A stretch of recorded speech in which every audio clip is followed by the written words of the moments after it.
Saya katakan sekali lagi, Gus saya ini orang yang Masya Allah buat saya.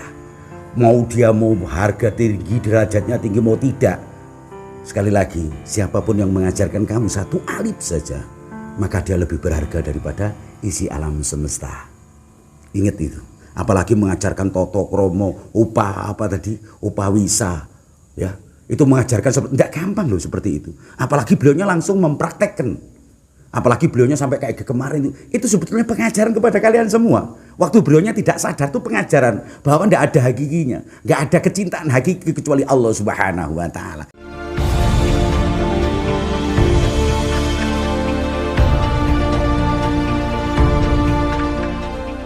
Aku tidak akan pernah menciptakan apapun tanpa dirimu.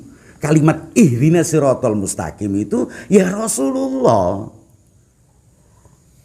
Gitu loh. Aku tidak akan menciptakan apapun karena waktu aku turunkan ke muka bumi ini yang namanya lau anzalna hadzal qur'an jabalil ra'aitahu khasyian mutasaddian min khasyatillah. Ayat Allah yang kuturunkan ke bumi ini, bumi hancur. Kuturunkan ke surga nggak mampu. Kuturunkan ke neraka nggak mampu. Ilah kecuali nurillah, yaitu Muhammad Rasulullah sallallahu alaihi wasallam.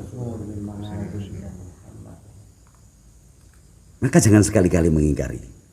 Rasul makna yang Dohriyah bimakkatah, makna ruhaniyah biqolbikah, di dalam hatimu, yaitu baitul mu'min.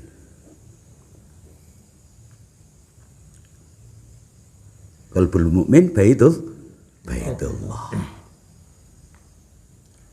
Jadi rumani Allah iku ning kolbune wong mukmin. Kenapa kok bisa begitu? Karena di hatinya tidak pernah lepas dari Allah Subhanahu wa taala. Di dalam dinding-dindingnya, sampai di dalam dadanya, sampai muncul ke dalam dohirnya, bahkan jasadnya, bahkan darahnya, bahkan penglihatannya. Hingga sampai barang siapa mendekati orang-orang yang dekat sama Allah, maka dia akan tersadar dan terbangun dari tidurnya. Makna dari dolim berubah kepada nur. Kepada cahaya-cahaya ilahiyah, hingga sampai barang siapa yang dititipkan ke nurnya Muhammad, dia akan jadi orang-orang yang terkenal seperti Abdus Somad. Seperti itu hanya ketitipan nur saja, hanya sedikit tetesan nur. Andai kata dibesarkan, ya tidak kuat.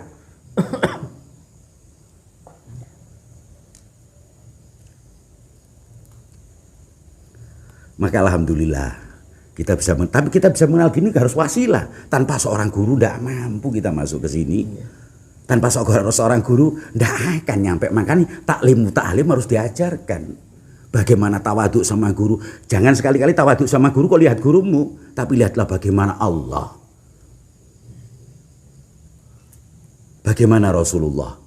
Andai kata Rasulullah ini ada seorang santri wani mbek guru nih nyinggung perasaan nih walaupun di dalam hati, maka Rasulullah tidak akan pernah mengagumi umatnya.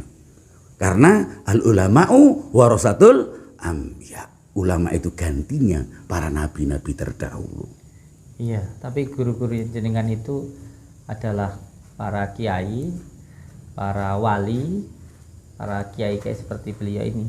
Jangan menganggap gurunya itu saya. Wah, guru pengen dihormati itu ya keliru. Tapi yang nggak mau menghormati kiainya ya lebih keliru lagi.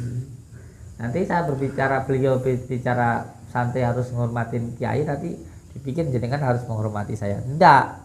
Yang beliau maksud gurunya itu ya para wali-wali Allah, termasuk yang di Nahdlatul Ulama, di NU gitu. Enggak itu toh.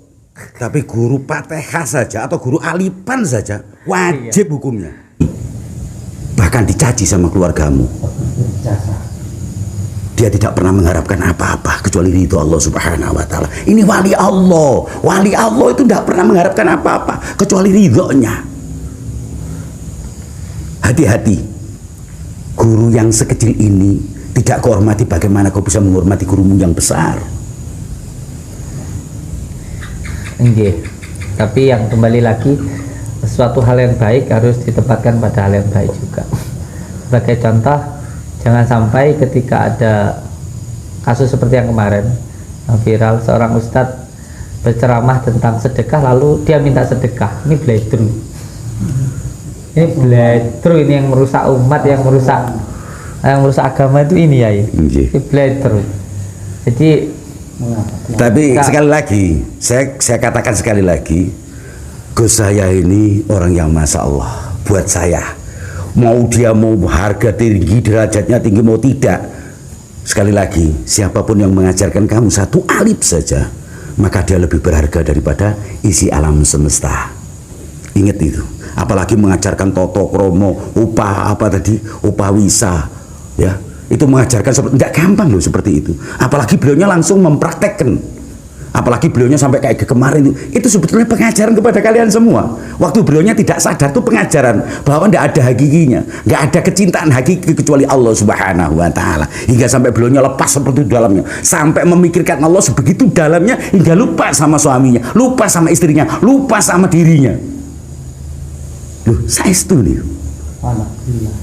Fana wal baqo. Dia menuju ke hakikiannya Allah bahwa la maujudun ilallah. La maujudun ilallah. Loh, ini pelajaran kemarin itu malah begitu sama roh guru nih ngono tambah bingung ora karon. Yo salah saja nih tambah apa maksudnya guru saya. Santri yang paling bagus itu yang bisa selalu kusnudon terhadap gurunya, bukan suudon.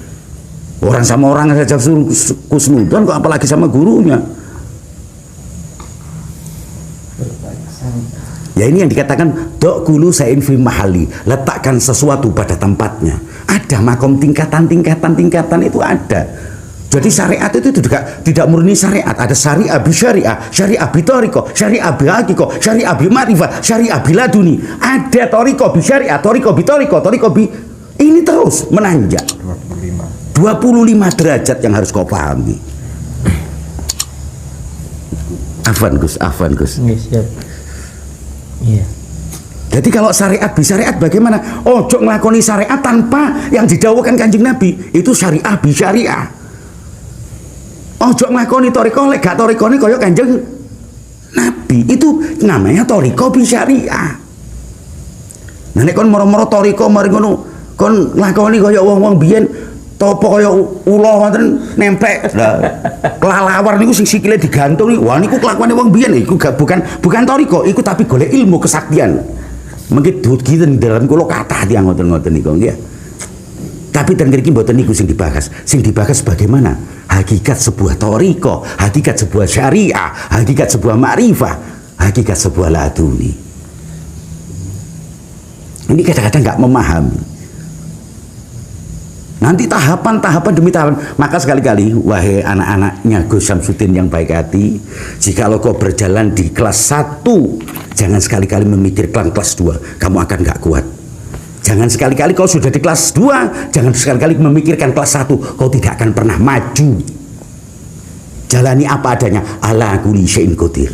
Lakukan sebuah apa yang telah diberikan kepada kamu, khususnya ayat-ayat kauniyah, bukan ayat-ayat kauliyah. Jangan kau lihat tulisannya tok, tapi isi tulisan bacalah. Ara'aital ladzi yukadzibu bidin. Jangan kau lihat tulisannya, tapi isi tulisan, makna tulisan, hakikat tulisan yang perlu kau pelajari. Makanya ayat itu luas sekali. Andai kata ini lautan menjadi tintanya dan pohon-pohon menjadi pulpennya, nggak akan pernah bisa mengartikan sebuah surat Fatihah, bahkan Bismillah saja tak mampu. Ini saking tingginya derajat kalamullah. Ingat, kalamullah terbagi 3. Ada makna ismiyah, ada makna fi'liyah, ada makna harfiyah. Ismiyah, bentuk wujud yang ada di alam semesta ini maknanya kalamullah. Maknanya ismiyah, wujudiyah. Fi'liyah, kelakuan atau segalanya sesuatu yang dilakukan oleh makhluk Allah Subhanahu Wa Taala, ini namanya kalam fi'liyah. Kalam harfiah, kalam yang telah ditakdirkan Allah tidak berucap tapi ada wujudnya. Contohnya bledek, contohnya kodok, contohnya jangkrik ngerik. Kenapa jangkrik ngerik kok krik-krik? Begitulah wiridnya jangkrik kepada Allah Subhanahu Wa Taala.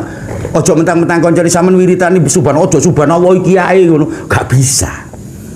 Jadi sebuah wirid itu sesuai dengan keberadaannya orangnya, tingkatan orangnya, derajatnya orangnya. Tidak harus oleh orang segini kudune aku kudu wirid kayak wong, tidak boleh begitu. Tapi jati dirimu yang akan menentukan wiridmu.